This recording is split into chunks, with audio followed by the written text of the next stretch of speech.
Very good morning, students. Till now, we discussed the concepts of electrostatics. Later, we discussed the concept of current electricity. In electrostatics, we studied with electric charges which are at rest. In current electricity, we studied about the charges which are under motion. Today, due to the motion of electric charges, electric current is observed. Because of the electric current, magnetic field or magnetism is developed. To understand the relationship between the developed magnetic field and the strength of current passing through a conductor, let us discuss a new lesson called electromagnetism. Electromagnetism.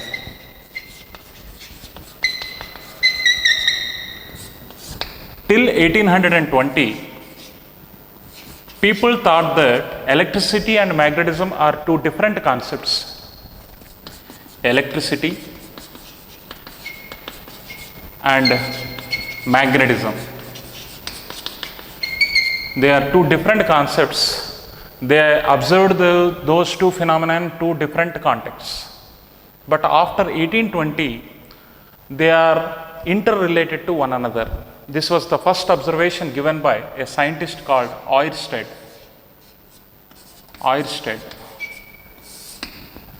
Oersted's experiment, let us understand. Oersted observed that whenever there is some current carrying wire which is kept nearer to a magnetic needle,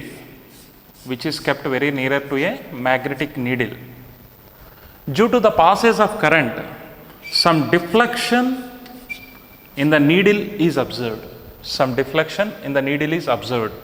Who is deflecting this needle? A magnetic needle can be deflected by some magnetic force. So the passage of current leads to the development of certain magnetic field around it. The developed magnetic field is deflecting the needle. This is the first observation made by Oersted. With his observation, the connection of electricity with magnetism was found, and later it developed into various branches like electromagnetism, electromagnetic waves, alternating currents, etc., which we are going to learn in the coming classes. So what is Oersted's experiment? According to Oersted, whenever we keep a current carrying wire nearer to a magnetic needle, the magnetic needle gets deflected because of the developed magnetic field due to the passage of current through the conductor. In order to identify the direction of magnetic field and the nature of magnetic field and strength of magnetic field, later so many other scientists they did lot of experiments and they gave some conclusions. Among them, let us understand one rule called Ampere's swimmer's rule. Ampere's swimmer's rule.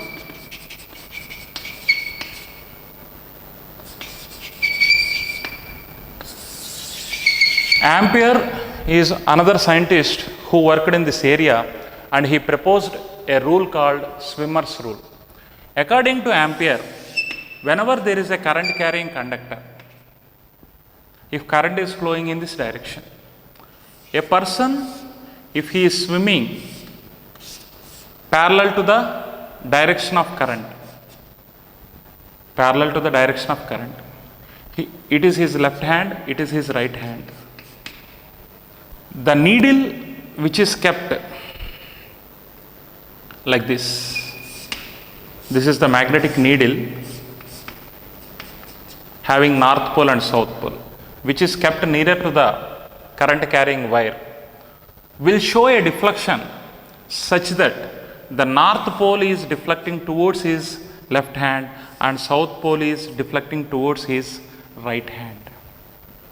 This rule is called Ampere's swimmer's rule.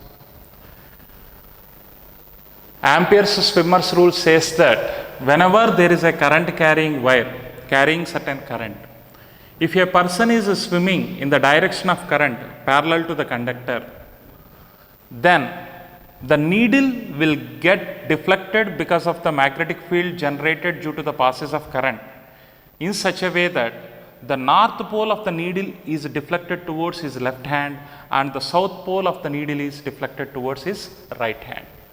This rule is providing the direction in which the magnetic needle gets deflections. Magnetic needle gets deflections. One more rule is there, that is called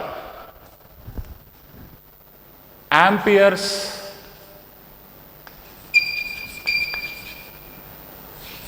right hand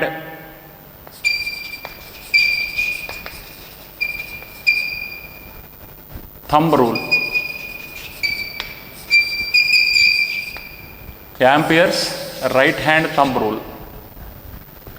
According to this rule, whenever there is a current carrying wire, carrying current like this, if you hold this conductor like this, such that with your right hand you should hold the current carrying conductor, the thumb should represent the direction of motion of current. The remaining fingers can have certain curl-like orientation. That orientation of remaining fingers represents the direction of magnetic field. Represents the direction of magnetic field. So magnetic field get developed around the conductor like the remaining fingers, how they are oriented if you hold the conductor with your right hand such that the thumb is representing the direction of motion of current. This rule is called Ampere's right hand thumb rule.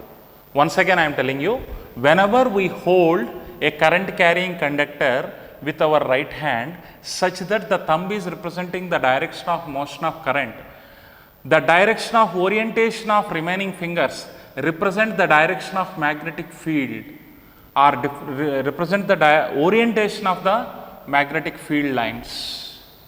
This rule is called Ampere's right hand thumb rule. Practically, you can observe this rule by doing a small experiment. You take a cardboard. This cardboard is provided with a fine hole. Through that hole, you put a conductor perpendicular to the area of the cardboard. If this conductor is connected to a battery such that current is flowing in the upward direction, and if you keep some iron filings, small pieces of iron randomly over this cardboard, due to the passage of current, some magnetic field get developed here, which makes these iron filings to orient themselves in circular paths like this. To orient themselves in circular paths like this. To orient themselves in circular paths like this. The same cardboard provided with a small hole through which a conductor is inserted perpendicular to the area of the cardboard. If current passes in the downward direction, then the iron filings again they will orient themselves in circular paths. But to know the direction of magnetic field, we use Ampere's right hand thumb rule. Ampere's right hand thumb rule. According to Ampere's right hand thumb rule, the direction of orientation of magnetic lines of force are anti-clockwise when current is going in the upward direction. So, you can keep the arrow mark like this. According to right hand thumb rule, if you hold the conductor like this, the thumb is representing the direction of motion of current. Remaining fingers are oriented like this. Hence, in clockwise direction, the magnetic field is available. Practically, you can see the concentric circles here. The concentric circles themselves represent the direction of magnetic lines of force over the cardboard. So, in this way, Ampere's right hand thumb rule helps us to know the orientation of magnetic lines of force around a current carrying conductor. And one more important rule is there which will help us to know the direction of current, and also it is helpful for us in a easier way. That rule is called Maxwell's corkscrew rule. Maxwell's corkscrew.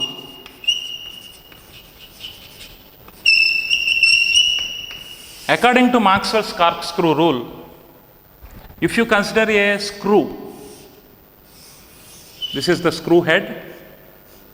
The screw is having number of turns over its surface like this. If you want to fix this screw into a wooden cupboard or wooden cardboard, if the direction of advancement of the screw is like this,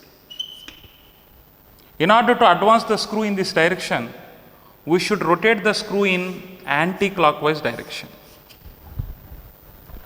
The same screw, these are the turnings over the screw. If you want to remove the screw from the cardboard, you should rotate it in clockwise direction like this. Whenever we rotate it in clockwise direction, it will move in the downward direction. Whenever we rotate it in anti-clockwise direction, it will move upwards. If the direction of advancement of the screw is representing the direction of current in which it is going, the direction in which you have to rotate the screw head represents the direction of magnetic field. This rule is called Maxwell's corkscrew rule. Once again I am saying, whenever you consider a screw, if you rotate the screw in anti-clockwise direction, it will advance upwards. If you rotate the screw in clockwise direction, it will advance downwards. If the tip of the screw is advancing in the upward direction, if it represents the direction of motion of current, the direction in which the head of the screw is rotated represents the magnetic field. If the tip of the screw is advancing in the downward direction, in order to advance it in the downward direction, you should rotate the screw head in clockwise direction. The direction of magnetic field is clockwise, while screw is going down, screw is advancing down, or current is going in the downward direction. When current is going downwards, magnetic field is oriented in clockwise direction. When current is going upwards, the magnetic field is oriented in anti-clockwise direction. This rule or Ampere's right hand thumb rule, they are statement wise different, but they are giving the same idea of knowing magnetic field direction. Once again, if you observe clearly, till 1820, electricity and magnetism are two different concepts. There is no relationship between them. People thought like that. After 1820, the first person who has given the relationship between electricity and magnetism is Oersted. According to Oersted, whenever we keep a current carrying conductor nearer to a magnetic needle, whenever current is passing through it, it will make the magnetic needle to get deflected. The deflection of the magnetic needle is because of the generation of magnetic field around the current carrying wire. This is the first observation made by Oersted. To know the direction of the magnetic field and the orientation of magnetic field, later different scientists, they did their experiments. Among them, Ampere and Maxwell are important scientists. They gave some important laws. According to Ampere's swimmer's rule, if current is going like this, if a swimming person is moving parallel to the motion of current, the needle gets deflected such that north pole is deflected towards his left hand and south pole is deflected towards his right hand. Sorry, this is right hand, this is left hand. So this north pole is deflecting towards left hand and south pole is deflecting towards right hand. The same Ampere, he proposed one more rule called Ampere's right hand thumb rule. According to right hand thumb rule, whenever we carry a current carrying conductor with our hand such that the thumb is representing the direction of motion of current, the remaining finger's orientation represents the direction of magnetic field. To understand it practically, if you take a cardboard provided with a wire perpendicular to its area and if you send the current in the upward direction, The iron filings which were randomly distributed over the cardboard are oriented themselves in concentric circles. To know the direction of magnetic field, we use the Ampere's right hand thumb rule. According to right hand thumb rule, the direction of magnetic field is anti-clockwise if it is going upwards. The same current is going downwards, then the direction of magnetic field is clockwise. The same direction of magnetic field is also proposed by Maxwell's corkscrew rule. According to Maxwell's corkscrew rule, if the tip of the screw is advancing in the upward direction, to advance it in the upward direction, we should rotate the screw head in anti-clockwise direction. If tip is representing the direction of motion of current, the head rotation is representing the direction of magnetic field. So based on all these laws, the conclusion is every current carrying wire produces some magnetic field, and the direction of magnetic field can be found either by using right hand thumb rule or by using Maxwell's corkscrew rule. Clearly, if you want to say, if current is moving upwards out of the paper, it is represented like this. Current is moving upwards out of the paper. This is representing out of the paper, out of paper. If the current is going into the paper, it is represented like this. Current is going into the paper, like this. Current carrying wire is like this, cardboard is like this. Here current is going out of the paper. Here current going into the paper. If current is going into the paper, what is the direction of magnetic field? If current is going out of the paper, it is represented with this symbol. If current is going into the paper, it is represented with this symbol. In order to apply right hand thumb rule, you should keep your right hand thumb in the direction parallel to the current. Current is going out of the paper, so I should keep the thumb like this. So magnetic field will be like this. Magnetic field will be like this. Here current is going into the paper. You should keep the thumb like this. Magnetic field will be like this. Magnetic field will be like this.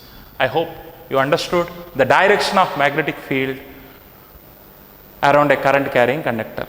This symbol represents current is moving out of the paper. This symbol represents current is going into the paper. In order to know the direction of magnetic field, we should take our right hand thumb in the direction of current. Current is coming out of the paper, so our thumb is out of the paper and remaining fingers are like this. Here thumb is into the paper, remaining fingers are like this. Here the direction plays a very, very important role. In order to solve any problem related to electromagnetism, first of all you should know the direction. The direction of magnetic field is dependent on the direction of current. The relationship between the direction of current and direction of magnetic field is provided by Ampere's right hand thumb rule. Practically it is observed with the cardboard and wire experiment. Always you remember that current carrying wire produces magnetic field. The direction of magnetic field is provided by Ampere's right hand thumb rule. But I would like to calculate the magnitude of the magnetic field developed also. Direction is provided by these laws. I would like to calculate the magnitude of the magnetic field developed by this current carrying conductor.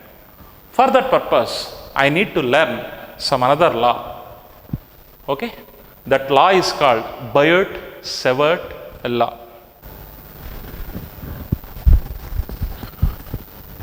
Now let us understand B bar, which is called magnetic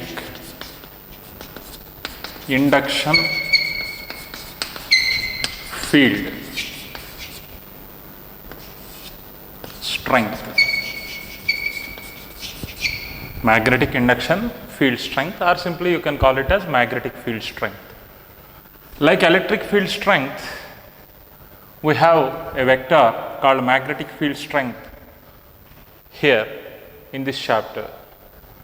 Magnetic field strength can be defined as force experienced by unit north pole placed at a point within the magnetic field.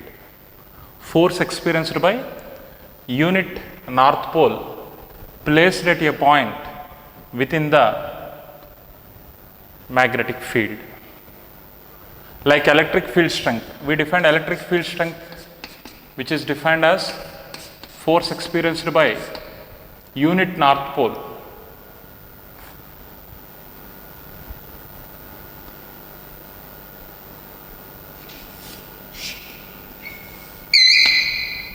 like force experienced by 1 coulomb of charge within the electric field is called electric field strength. We defined force experienced by unit north pole as magnetic field strength. Both are very similar to each other. Here we are taking 1 coulomb of positive charge as a reference or test charge. Here unit north pole, unit pole strength containing north pole is taken as test pole or test magnetic pole, which is experiencing some force within the magnetic field called magnetic induction field strength, or simply we can call it as magnetic field strength. If you want to calculate this magnetic field strength due to a current carrying wire, we use a law called Biot-Savart law. Biot-Savart law. Let us understand Biot-Savart law.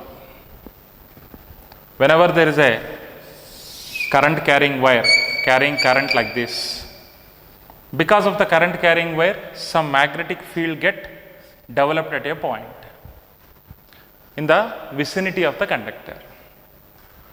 To know the direction of magnetic field, we apply Ampere's right hand thumb rule. If you carry this conductor with your right hand such that the thumb is representing the direction of motion of current, the remaining fingers are representing the direction of magnetic field. So at this point, the magnetic field is into the paper. Here this magnetic induction field is into the paper. Suppose the same point is considered on this side, the magnetic field is out of the paper. Here the magnetic field is out of the paper. Current is going like this. According to right hand thumb rule, magnetic lines of force are coming out of the paper this side, going into the paper this side. So magnetic field direction is into the paper on this side. Now I would like to calculate the strength of the magnetic field at this point due to this current carrying wire. In order to calculate the magnetic field at a particular point due to a conductor, we don't know the length of the conductor. It's an infinite long conductor. It is extended up to minus infinity this side. It is extended up to infinity this side. From somewhere to somewhere it is going. So in order to calculate the magnetic field at a point because of this conductor is very difficult. That's why let me consider a small element of the conductor. Let me consider a small element of the conductor whose length is dl. Whose length is dl. And from this element, this point is located at a distance r. This point is located at a distance r from the element. And because of the small element, the magnetic field developed here is represented with the dB or dB bar in vector form. For our convenience, let me take this length as a vector. The direction of this length is in the direction of motion of current. And this is the position vector of the point where we are finding the magnetic field. If the angle between the two vectors is theta, now the strength of the magnetic field due to the small current carrying element dB is proportional to the strength of current passing through the wire. If you increase the strength of current here, the strength of magnetic field also gets increases. dB is proportional to length of the element you took. If you take a bigger element, more magnetic field is observed over here. and dB is inversely proportional to square of the distance of the point from the element, and dB is also proportional to sine of the angle between the position vector and length vector. If you combine all these ideas, dB is proportional to ideal sine theta by r square. In order to remove the proportionality, we should keep a constant here. In case of electricity, electric field strength E is given by 1 by 4 pi epsilon naught into Q by r square. Here the proportionality constant is 1 by 4 pi epsilon naught in case of electric field. In case of magnetic field, the proportionality constant is mu naught by 4 pi. Later we will discuss how the constant value is designed as mu naught by 4 pi. The proportionality constant is mu naught by 4 pi, ideal sine theta by r square. This law is called Biot-Savart law. But this magnetic field is a vector quantity, so you can represent it as dB bar. In order to represent the vector here, electric current is a scalar quantity. Already we discussed it. As it is not following laws of vector addition, electric current is considered as scalar quantity. So you can write it as mu naught I by 4 pi as a constant value. Here vectors involved here are position vector r bar, length vector dl bar. As sine theta is here, you can write dl bar cross r bar in the numerator. If you expand dl bar cross r bar, dl r sine theta will form here. In order to provide r here, I should multiply with r, divide with r. Then in denominator you will get r cube. So this is the vector form of Biot-Savart's magnetic field strength due to a current carrying element. In order to find the total magnetic field due to the conductor, we should integrate on both sides. By knowing the limits of this conductor, limits of the length of the conductor, if you integrate on both sides, due to the entire wire, you will get the strength of magnetic field. Very, very important law. This law is called Biot-Savart law, which is providing the strength of magnetic field due to a current carrying conductor. The direction of magnetic field is provided by either Maxwell's corkscrew rule or Ampere's right hand thumb rule. The same Ampere's right hand thumb rule I applied to know the direction of magnetic field, and it is into the paper. So you can write the same expression like this: modulus of dB bar is equal to mu naught I by 4 pi, anyway it is constant, modulus of dl bar cross r bar by r cube. That is nothing but dB is equal to mu naught I by 4 pi into modulus of dl bar cross r bar by r cube into the paper. Into the paper. You can write this symbol here like this. Into the paper, the symbol like this. This is about Biot-Savart law. We may apply this Biot-Savart law in various scenarios to calculate the magnetic field due to various distributions of current or various arrangements in which current is passing. In the coming session, we will discuss those ideas. I hope I reached you.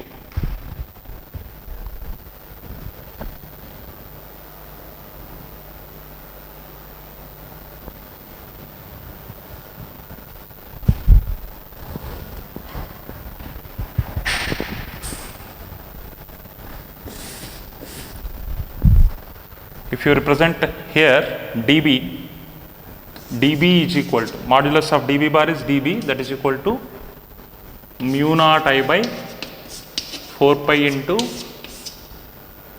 dl bar cross r bar modulus by r cube into the paper. We should represent the symbol like this. This is also an important notation of magnetic field according to Biot and Seward.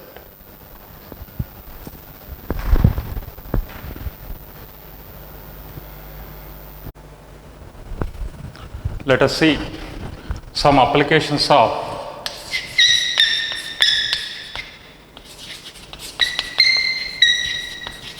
Biot-Savart law.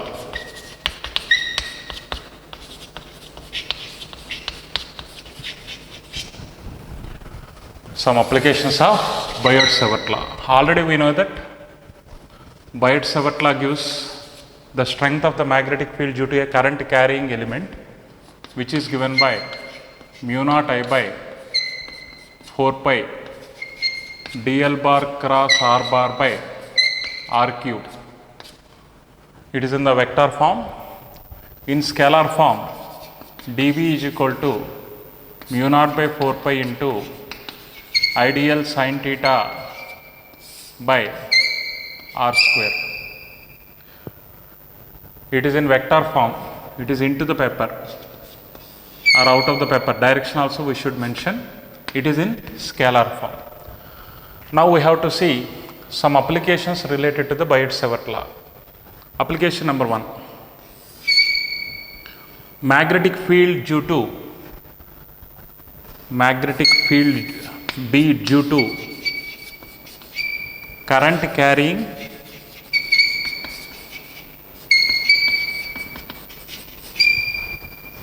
loop. Magnetic field due to a current carrying loop. Suppose here is a loop, circular loop of radius r, which is carrying a current I in this direction. Magnetic field due to a current carrying loop at its center.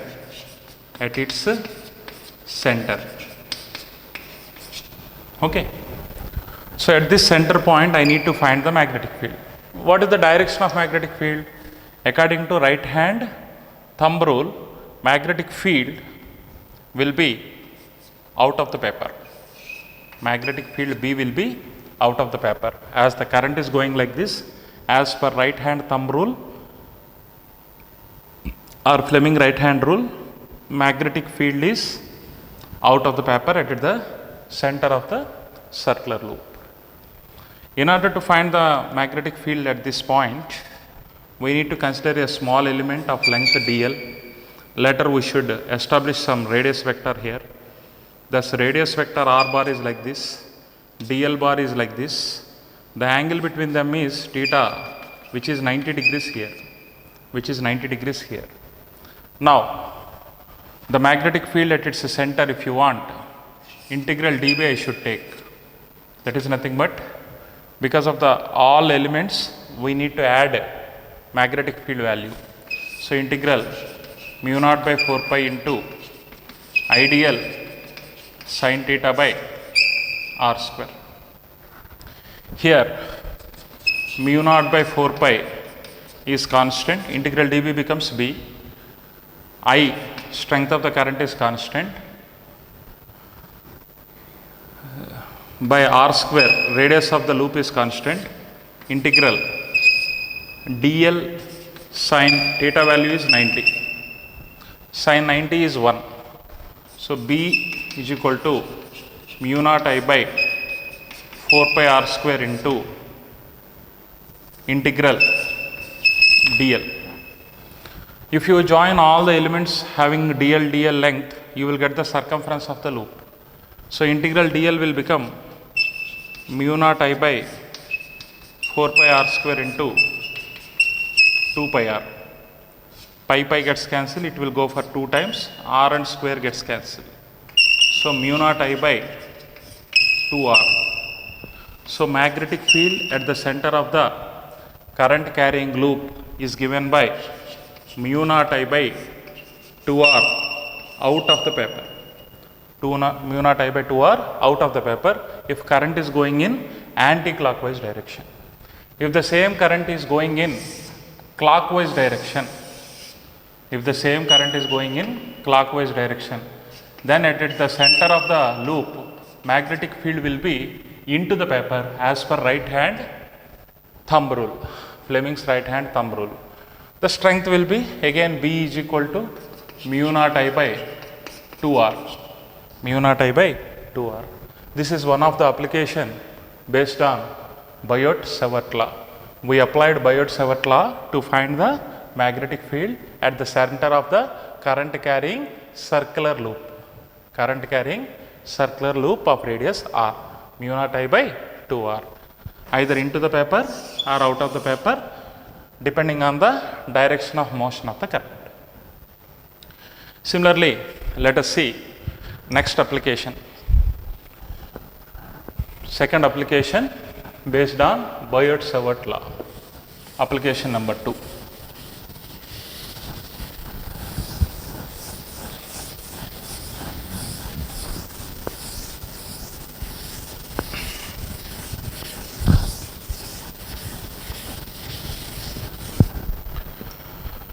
We need to calculate magnetic field due to a straight current carrying wire. Magnetic field B due to a straight current carrying wire. Magnetic field due to a straight current carrying wire. So let me take a finite wire carrying current. It's a finite wire carrying current. Let the current is moving in upward direction. We need to find magnetic field at this point P. So current is going upwards. What is the direction of magnetic field? As the current is going upwards, magnetic field is into the paper. Magnetic field is into the paper. We need to calculate the magnetic field. In order to calculate the magnetic field, let me take this point as O. At a distance y from the point O, let me take a small element of length dy. Let me take a small element of length dy. Let this the element is making an angle theta with the point. That means it is like radius vector and it is making an angle theta here. Let me take this angle as phi. Phi can be taken as, here actually it is 90 degrees. Phi can be taken as 90 minus theta. Phi can be taken as 90 minus theta. In order to find the magnetic field at this point, because of the small element, you know that dB is equal to mu naught I by 4 pi or mu naught by 4 pi into ideal sin theta by r square. This is the formula for calculating magnetic field due to the small element. Let this distance is d from the conductor to the point. Perpendicular distance is d. This distance of the point from the element is r. Distance of the point from the element is r. Now, what is tan phi here? Tan phi means y by d. Tan phi means y by d.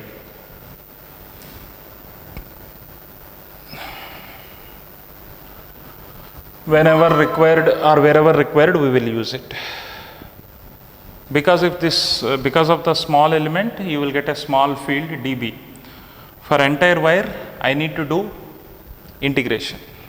Entire wire means from this end to the last end here available. That the ends are like this. Okay. Now, how to calculate?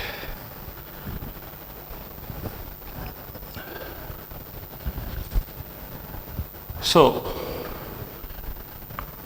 in order to calculate the magnetic field due to the entire wire, integral d by I need to calculate. Mu naught I by 4 pi is fixed. Integral dl sin theta by r square I need to calculate. For my convenience, y is equal to d tan phi, dy is equal to, d is the distance which is fixed. For tan phi, secant square phi d phi will be the derivative. Dy value will become like this.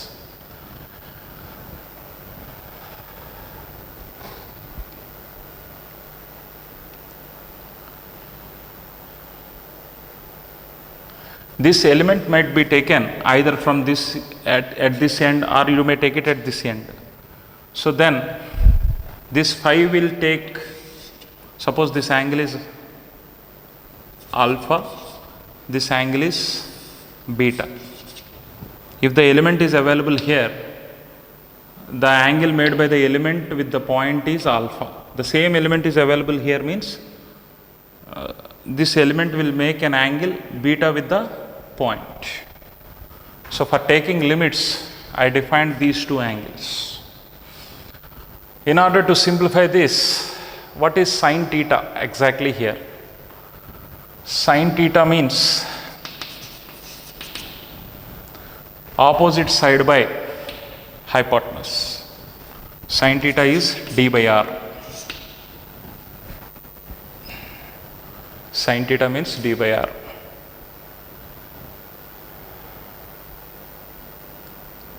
As per the given situation, length of the element you considered is dy. Length of the element you considered is dy.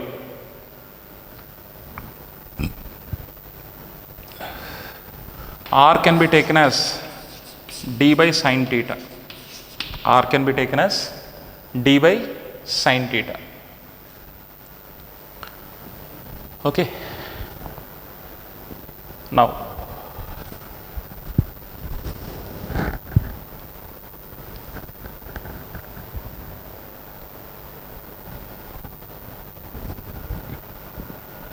let me calculate B value.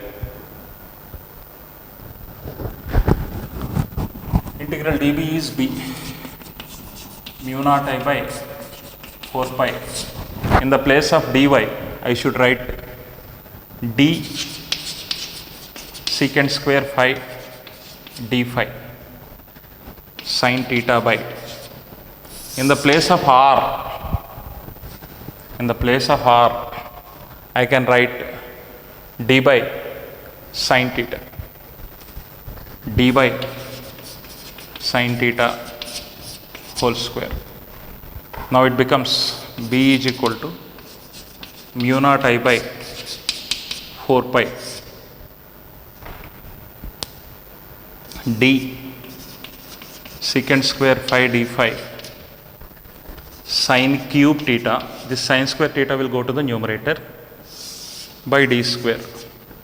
D and square gets cancelled.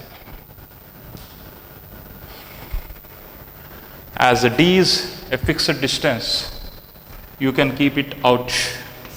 B is equal to mu naught I by 4 pi into, if this d also will come out, you are having secant square phi d phi sin cube. In the place of theta, I can write 90 minus phi. 90 minus phi. Sin 90 minus phi is cos phi. It becomes cos cube phi. It can be written as 1 by cos square phi. So cos square phi and cos cube phi are here.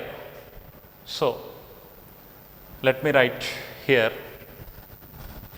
B is equal to mu naught I by 4 pi d into 1 by cos square phi into cos cube phi into d phi. Cos square phi and cube gets cancelled. B is equal to mu naught I by 4 pi d into integral cos phi d phi. Integral cos phi d phi. Here phi is the variable. Phi will take values. You should apply limits here. You may take the element right from here to here. If it is here, it is making an angle alpha. So it is positive, it is negative. Let me take like that. So you may take it as minus beta to alpha. The limits are like that. Upward angle I have taken as positive, downward angle I have taken as negative. Okay. Actually, if the element is here, it is making an angle alpha in anti-clockwise direction, therefore it is positive. The same element is here means it is making an angle beta in clockwise direction. Clockwise angle is taken as negative, anti-clockwise angle is taken as positive. Integral cos phi is sin phi d phi. Integral cos phi d phi is sin phi minus beta to alpha. Minus beta to alpha. So you are left with B is equal to mu naught I by 4 pi d sin alpha minus sin beta. Sin alpha minus sin beta.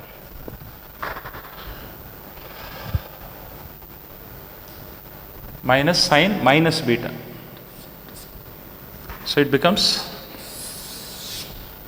B is equal to mu naught I by 4 pi d sin of minus theta is minus sin theta. Sin alpha plus sin beta. Sin alpha plus sin beta. This is the formula for calculating magnetic field due to a straight current carrying wire. Magnetic field due to a straight current carrying wire.